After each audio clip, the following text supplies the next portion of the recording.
dito sa Korea, none other than Ambassador Luis Cruz. Welcome to All Aboard Pinoy Abroad, sir. Maraming salamat, Maricel. Magandang gabi sa iyo, Alex. 안녕하세요. Alright, umpisahan na natin, Alex, ha? Okay, ilan po ba ang Pilipino na nakatira dito sa Korea ngayon? Ano po ba ang tala natin? Ang pinakahuling statistics na binigay sa amin ng immigration as of April of this year, 49,000 ang mga Filipinos na nandito. Okay, ilan po dito ang domestic helpers? Ilan po dito ang architects? Meron po ba kayong mga statistics dyan, sir? Kalahati noong figure na yon ay mga EPS workers. EPS stands for Employment Permit System. Ito yung government-to-government agreement ng Korea at ng bansang Pilipinas na kung saan ay direct hire. No? Ibig sabihin, isa lamang ang recruiter sa Pilipinas, ang POEA, at isa lamang ang receiving agent dito at yun ang Ministry of Labor and Employment. So, ibig sabihin yan, sir, for example, ang isang tao ay nagpunta ng manning agency at sinabi ng manning agency sa kanya ay hindi pwede tumatanggap dito ng EPS para sa Korea. Illegal recruiter po yun. Dahil dapat direct. That's correct. Yung mga gustong magtrabaho rito ay kailangan pumunta diretso sa POEA. At ang POEA magsasabi ng mga requirements. Ayan. So, ano po bang normally na nagiging problema dito sa Korea, sir? May language barrier po ba? Tama ka dyan, no?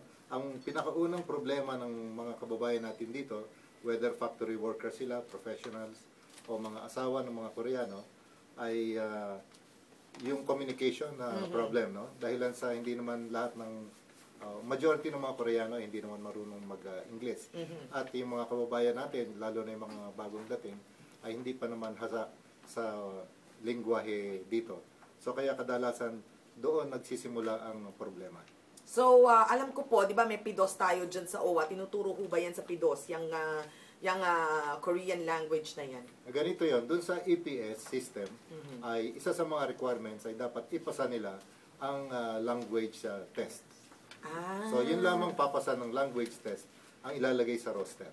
Ayan. So, EPS, sabi po natin, direct hire po yan. At alam mo ba, Alex, ang mga domestic helpers dito, pwede lang, ang tawag nila dito ay household service. Ang mga nag-hire lang dyan, yes, ang mga nag-hire lang dyan, mga ambassadors. Tama po ba ako? Mga diplomats at Diplomats. mga expatriates. Oo, expats, oo. May katanungan ka ba, Alex? Ay, ano lang, ang pagkaalam ko kasi, baka less lang yung mga pinatawag na household services Tama. workers.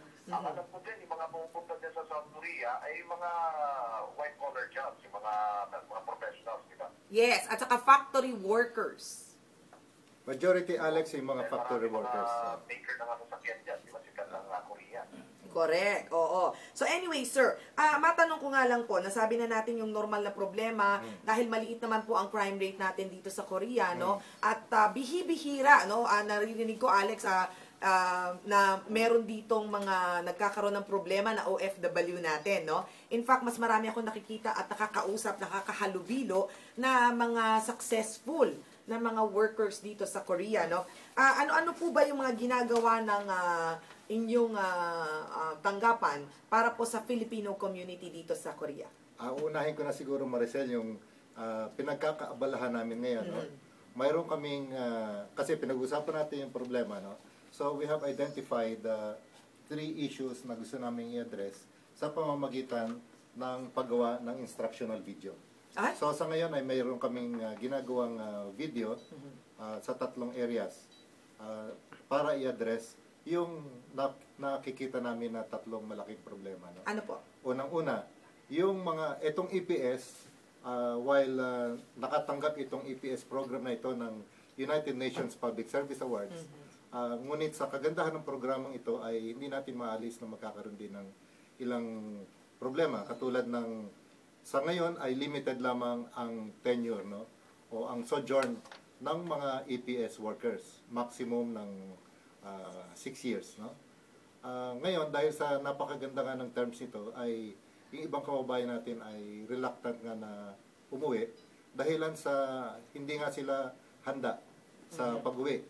Kasi nagpunta sila rito bilang mga workers, no?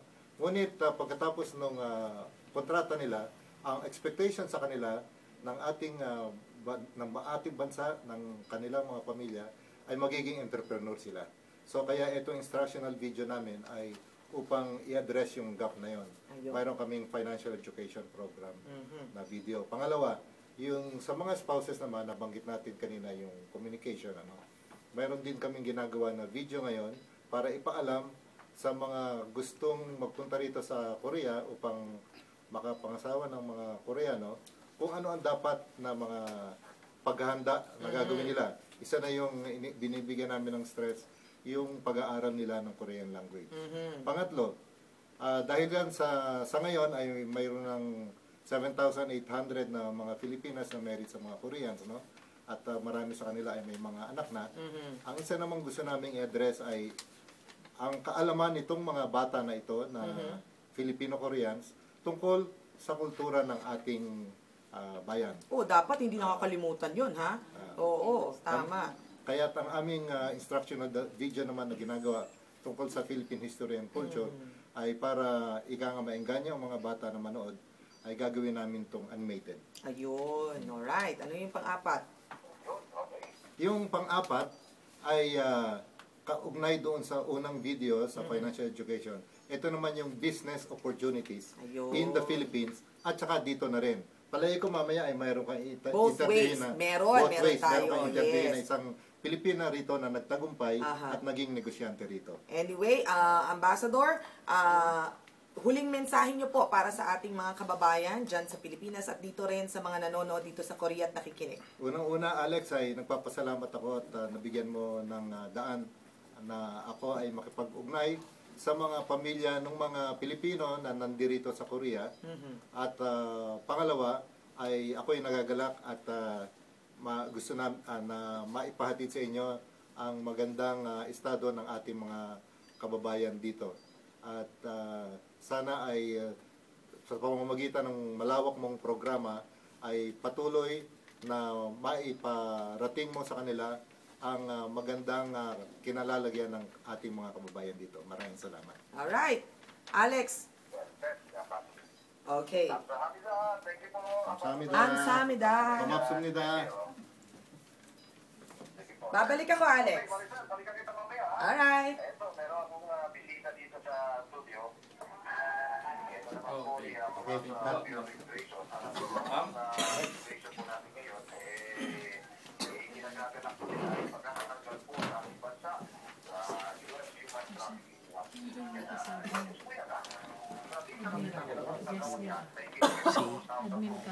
Si Carlos Cao, si attorney.